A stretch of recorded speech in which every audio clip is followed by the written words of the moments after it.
Hi guys, welcome एक बार फिर से आप सभी का आपके अपने YouTube channel dear student study 100। जैसा कि आज हम आपको बताने वाले हैं क्लासिफिकेशन ऑफ नंबर। मैंने पिछले 2 वीडियो दिए हुए हैं। उन वीडियो में मैंने नंबर सिस्टम के एक टॉपिक यूनिट डिजिट को कंप्लीट किया है। यूनिट डिजिट मैंने 2 भागों में बांटा हुआ था, जो कि अब पूरा कंप्लीट हो चुका है। उसके बचे हुए क्वेश्चन आपको अपनी बुक से सॉल्व करने हैं। जो सॉल्व करने का तरीका होता था वो मैंने आपको कराया, और बाकी क्वेश्चन उसी बेस पे ही सॉल्व होने हैं। तो आज हम पढ़ाने वाले हैं नंबर सिस्टम का क्लासिफिकेशन ऑफ नंबर। इसमें हमें ये जानना है कि नंबर किस प्रकार के होते हैं, कौन कौन से होते हैं, वही हम सब सीखेंगे। तो यहाँ स्टार्ट करते हैं कि क्लासिफिकेशन ऑफ नंबर। जैसे कि क्लासिफिकेशन ऑफ नंबर, इसमें यहाँ पे लिखा हुआ है सम्मिश्र संख्याएं। सम्मिश्र संख्याएं, अब सम्मिश्र संख्याएं को इंग्लिश में कहते हैं कॉम्प्लेक्स नंबर। Complex number. अब सम्मिश्र संख्याएं एक तरीके से ऐसे हम मान लेते हैं कि संसार में, वर्ल्ड में जितनी भी संख्याएं हैं एक दूसरे से मिली हुई, अलग कटी हुई, यानी जितनी भी संख्याएं होती हैं, जैसी भी हो, 0, 1, 2, माइनस प्लस, जिस तरीके में, वो सब सम्मिश्र संख्याएं ही होती हैं। अब सम्मिश्र संख्याओं को भी हम 2 पार्ट्स में डिवाइड कर लेते हैं। नंबर 1 पार्ट्स वास्तविक संख्या यानी कि रियल नंबर, और नंबर 2 पार्ट काल्पनिक संख्या यानी कि इमेजिनरी नंबर। अब वास्तविक संख्याएं तो नाम से ही लग रहा है कि वास्तविक यानी रियल नंबर, यानी रियल में नंबर है। और एक इस नाम से लग रहा है कि काल्पनिक नंबर। क्या इन नंबरों की कल्पना की जाती है? आपने सोचा है कभी इन नंबरों की कल्पना हो रही है? हाँ, इनकी शायद कल्पना ही हो रही है, कल्पना में ही सोच लिए जाते हैं, इसलिए इनका नाम काल्पनिक नंबर रखा गया है। आइए हम बताते हैं कि इनकी कल्पना कैसे होती है, ये भी आपको बता देते हैं। इनकी कल्पना ऐसे होती है जैसे कि एक तो ये काम का नहीं हमारे हैं, ठीक है, ये बीटेक वगैरह वाले लोग पढ़ते हैं। इसमें सिर्फ हम एक चीज़ जान लेते हैं, काल्पनिक नंबर ये क्यों होता है, इसको क्यों आखिर काल्पनिक नंबर कहा जाता है। इसको सबसे पहले तो जानते हैं, इसे हम आई से डिनोट करते हैं। आई से, आई फॉर होता है आयोटा। आयोटा, बस इतना जान लें, इसको आई से डिनोट करते हैं, आई फॉर आयोटा होता है। और आई स्क्वायर, यानी आई स्क्वायर की वैल्यू कितनी होती है? आई स्क्वायर की वैल्यू यहाँ पर -1 हो जाती है। आई स्क्वायर की वैल्यू -1 हो जाती है। और आई स्क्वायर, अगर हम आई की वैल्यू पता करें तो √-1 हो जाता है। अच्छा, आप देखिए कि यहाँ पर आई की वैल्यू √-1 है। किसी की वैल्यू क्या √- में आ सकती है? आ सकती है? आप नहीं अंदाजा लगा सकते। अगर जैसे हम -2 ही ले लें, 2 का स्क्वायर कर लो, 2 आप इसको -2 बराबर कितना है? +4 ही तो आ जाएगा। चाहे प्लस का हम 2 का स्क्वायर कर लें तब भी 4 हो जाएगा, लेकिन यहाँ पर माइनस का 1 आ रहा है, यानी कि इसकी हम माइनस रख के कल्पना कर लेते हैं, इसीलिए इनको काल्पनिक नंबर कहते हैं। ठीक है, समझ लिया होगा काल्पनिक नंबर क्यों कहते हैं।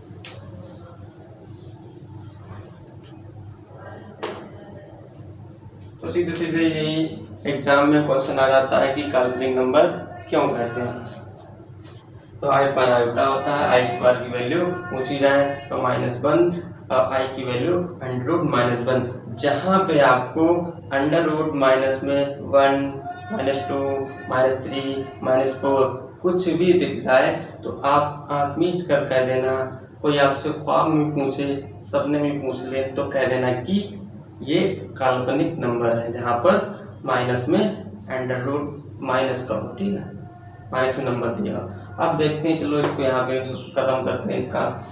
अब देखो, इसको देखते हैं वास्तविक नंबर। वास्तविक नंबर क्या नंबर होता है? यानी कि रियल नंबर।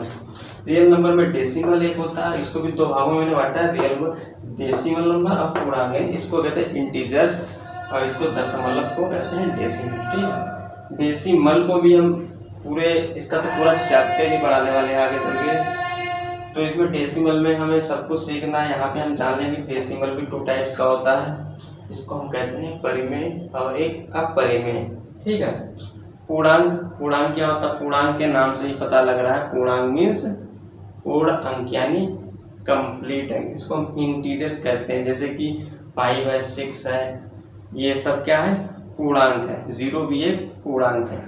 अब जिस भी नंबर में हम जैसे 1 लिखा, आगे 0 लगा दिए, ये भी एक पूर्णांक है। ठीक है, तो इसको कहते हैं पूर्णांक। और दशमलव क्या होते हैं, यानी डेसिमल। दशमलव होते हैं जो आधे अधूरे नंबर होते हैं।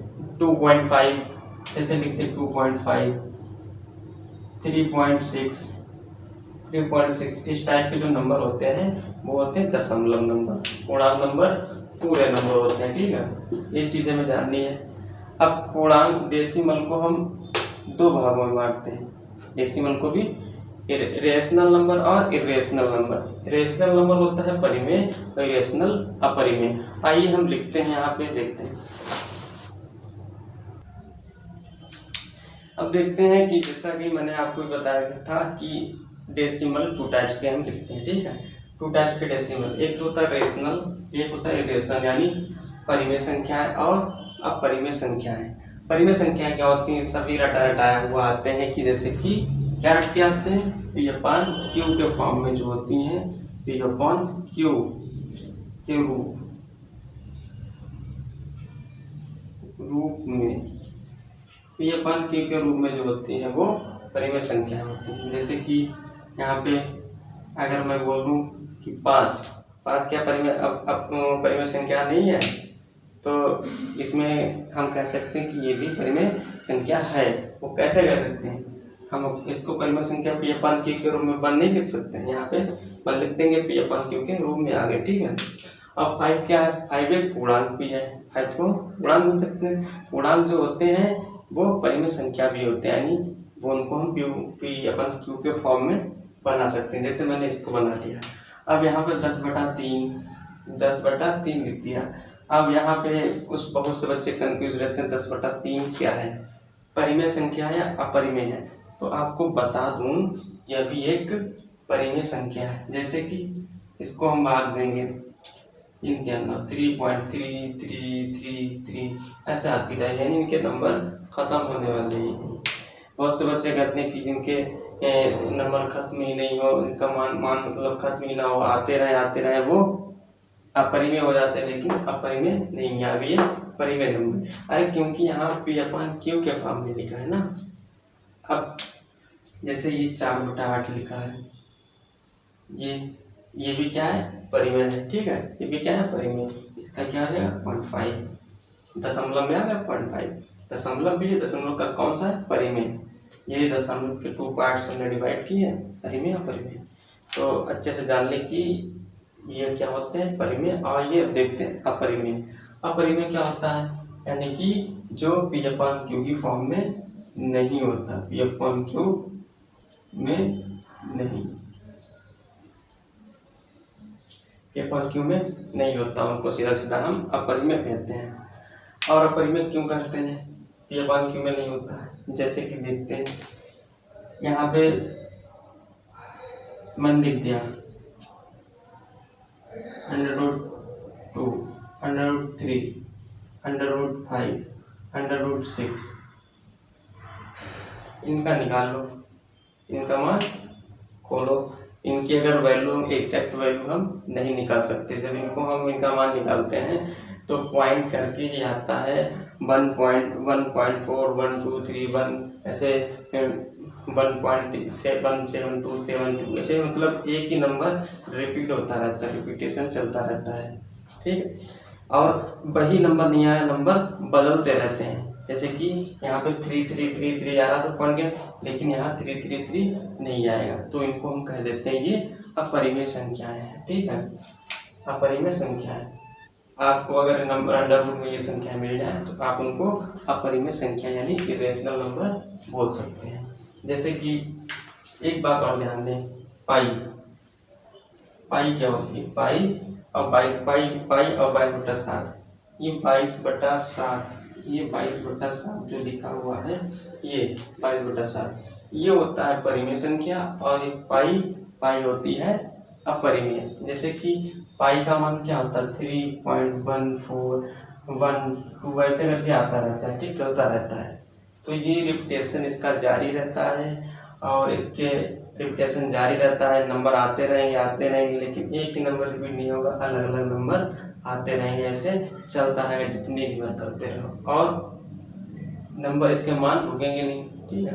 तो इसको कहते थे अपरिमेय। ये क्वेश्चन एग्जाम्स में बहुत ज़्यादा पूछा जाता है। और 22/7 पाई का ही मान कह देते 22/7 है, ये क्या है, परिमेय। क्यों? क्योंकि ये अपन क्यू के रूप में है, ठीक है। 22/7 की वैल्यू हालांकि 13.1421 इस टाइप से नहीं है, यानी कि इससे ये मान अप्रोक्स में लिया गया है, यानी कि इससे ये मान नहीं निकाला गया, इससे इसका मान ये नहीं आएगा, इसका मान आता ही रहेगा, वो एग्जैक्ट नहीं है ना। तो इसीलिए ये भी अपन क्यू के फॉर्म में है, इसीलिए इसको हम परिमेय संख्या और पाई को अपरिमेय संख्या कहते हैं। ये चीज़ आपको ध्यान देनी है और अच्छे से समझ के चलिए, ठीक है। आगे देखते हैं हम। अब मैंने दशमलव के परिमेय अपरिमेय पढ़ लिए, इसके बाद हम पढ़ेंगे पूर्णांक। पूर्णांक नंबर क्या होते हैं, आइए देखते लिखते हैं।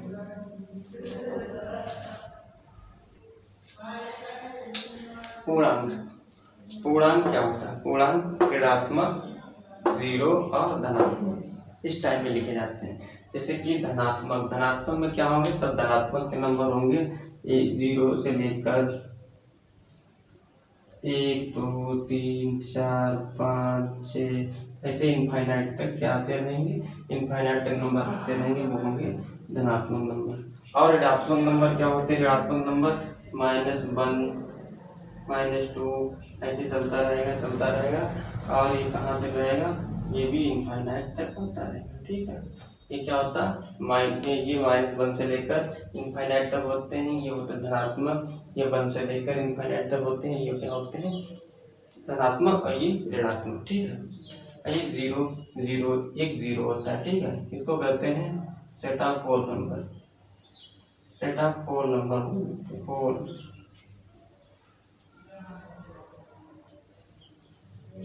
इसे सेट ऑफ होल नंबर, ये सेट ऑफ यानी 0, ठीक है। 1 2 3 4, ये प्लस के साथ भी जुड़ सकता है और माइनस के भी साथ, यानी ये 0 इसमें किसी नंबर में जुड़ के एक नंबर सेट करता है, ठीक है। इसे सेट ऑफ होल नंबर इसलिए कहते हैं, ठीक। आइए अब देखते हैं और इसके आगे क्या नंबर होते हैं। इसके आगे अब आएंगे सम, विषम, भाज्य और अभाज्य, ठीक, उनको देखते हैं। आइए देख लेते हैं सम और विषम, भाज्य अभाज्य, ठीक है। सम क्या होता है, सभी जानते हैं। सम 2 4 6 0 इसको भी ले लेते हैं, ठीक है। 0 क्या है, सम है। विषम एक क्वेश्चन बहुत ज्यादा पूछा जाता है एग्जाम्स में। अभी आपको हम ये बताएंगे 0 सम क्यों होता है, यानी कि जो 2 से कट जाए वो सम होती है, जो 2 से ना कटे वो विषम होती है। अब जैसे यहाँ पे देख लेते हैं, 1 है, 3 है, 1 3 5 7 9 इस टाइप से क्या विषम है, ठीक है। अब 0 सम है या विषम है, ये क्वेश्चन बहुत ज्यादा बार पूछा जाता है, तो हम आपको बता दें 0 क्या है, सम है, ठीक है। कैसे सम है, जैसे कि हम देखते हैं इवन इंटू इवन बराबर इवन ही होता है।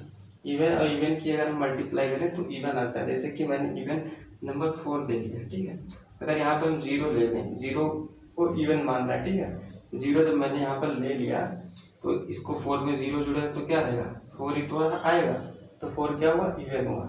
अगर यहाँ पर इसको हम ऑड मान रहे हैं, 0 को ऑड मान रहे हैं, तो इवन आना ही नहीं चाहिए, इसलिए इवन जुड़ के इवन आ रहा, तो इवन दोनों जुड़े हैं, इसको इवन माना तभी इवन आ रहा है। अब देखो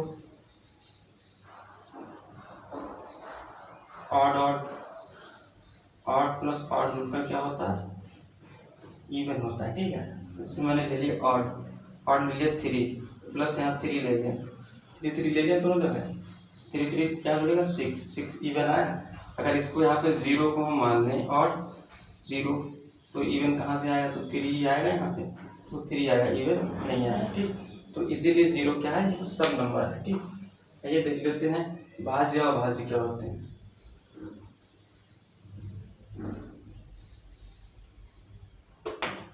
भाज्य कंपोजिट नंबर और अभाज्य प्राइम नंबर, ठीक है। कंपोजिट नंबर जैसे यहाँ पे हम देख लेते हैं, सिर्फ एक ही बात जान लें, जिनके दो से अधिक फैक्टर,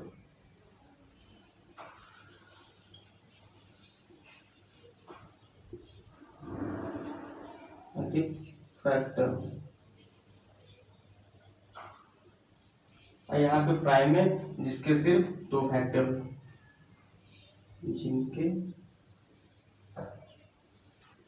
दो ही फैक्टर।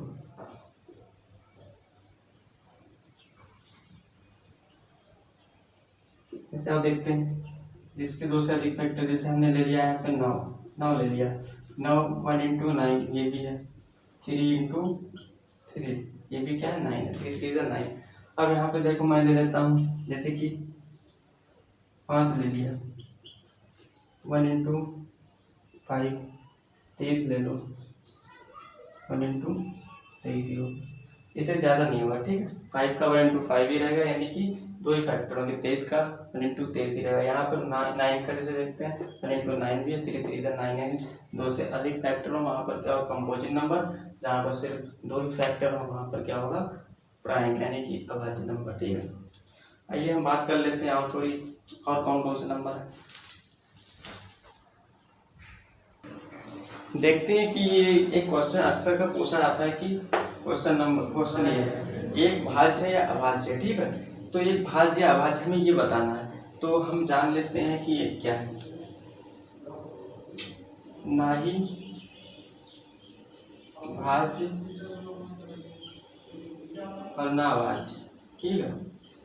ये एक जो है ना ही भाज्य है ना ही अभाज्य। जैसे कि मैं यहाँ पे देखता हूँ, यहाँ भाज्य लिखा है नहीं कंपोजिट नंबर, ठीक है, 1 इंटू 9 यहाँ भी आया, भाज्य में भी आया, ठीक है।